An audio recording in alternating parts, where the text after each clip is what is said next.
February 14, 2013. Valentine's Day.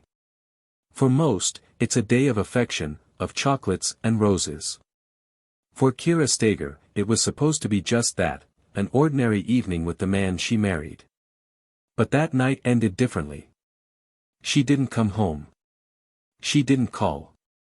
And by morning, her silence would send shockwaves through her family, her friends, and eventually, an entire city. As hours turned into days, her name became a headline. Her face, a missing person flyer.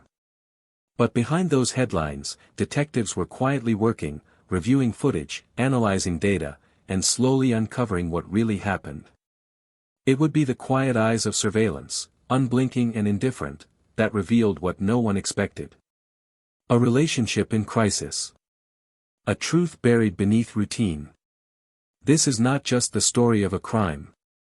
It's the story of what can hide in plain sight. And how technology, persistence, and careful observation uncovered the darkness. Kira Steger, the person behind the name. Kira Steger was 30 years old. She had a successful job at the Mall of America, a close-knit group of friends, and a love for life that was impossible to miss. Raised in Wisconsin, she was described as smart, loyal, and always smiling. Her mother called her ambitious. Her co-workers described her as reliable, calm, and quietly powerful. She met Jeffery Trevino in 2008. They started dating, moved in together, and eventually married. Friends say the beginning seemed happy. But behind the scenes, there were complications. Arguments. Distance. Signs that things were not as solid as they appeared. Still, Kira kept showing up to life. She was focused on her career, excited about the future, and she never stopped hoping for better days. That hope would be short-lived. The disappearance. On Valentine's Day, Kira and Jeffery had dinner together at the Mall of America. Later that night, she was seen leaving her workplace around 9 p.m. She texted a few friends, chatted about work, and mentioned nothing out of the ordinary. Then, nothing. No calls. No texts. No social media updates. By the next morning, her coworkers noticed her absence. Kira never missed work. Her phone went straight to voicemail. Her mother couldn't reach her. Her friends became alarmed. Later that day, Jeffery called Kira's mother. He sounded calm. Said she hadn't come home. Claimed he didn't know where she went. The police were contacted. A missing person report was filed. The search had officially begun. Initial investigation. Investigators started with the basics. Last known location. Recent phone activity. Friends and family interviews. They focused on Jeffery quickly. His story was vague. He mentioned a fight, but minimized it. He said he went to bed. Claimed she must have left on her own. But something felt off. Detectives noted inconsistencies. They pressed him. His answers didn't align with the timeline. The couple's house was searched. In the master bedroom, investigators found a strong smell of cleaning agents. Pink stains on the mattress. A sheet missing. A mop bucket still damp. The pieces weren't fitting. The role of surveillance. Technology stepped in. Surveillance footage from the Mall of America showed Kira walking to her car that night. She wasn't followed. She wasn't attacked. But cameras from their apartment complex told another story.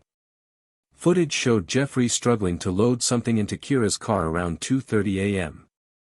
A large white object. Heavy. Awkward. He looked around nervously. A few hours later, the car was found abandoned in a nearby parking lot. A faint smell of bleach. Traces of blood in the trunk. Video footage didn't lie. It became the silent witness that spoke volumes. Unraveling the truth. The forensic team got to work. Blood samples from the trunk matched Kira.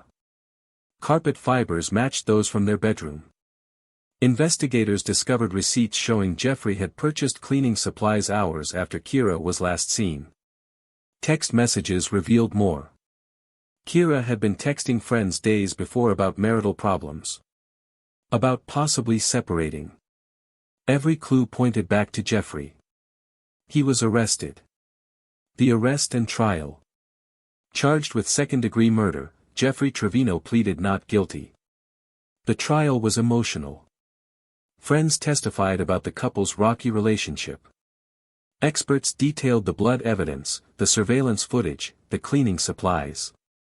The defense claimed there was no body. Claimed the evidence was circumstantial.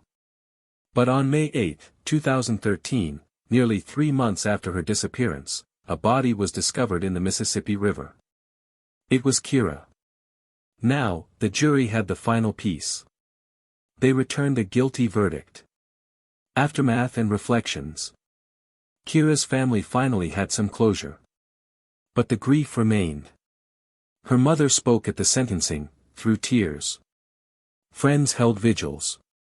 Co-workers planted a tree in her memory. The case became a reminder of how quickly life can change. Of how behind a composed face, pain can fester. And of how surveillance and persistence can bring the truth to light. Kira's story is one of hope, tragedy, and justice. Behind the cameras, behind the headlines, was a woman who deserved so much more. Thank you for watching this documentary. If this story moved you, and if you believe in the power of truth, justice, and uncovering hidden stories, subscribe to this channel. Help us continue telling stories that matter. And if you or someone you know is in a difficult relationship, don't wait. Speak out. Seek help. Because silence can be deadly. We remember Kira Steger. Not for the way her life ended. But for the light she brought while she was here.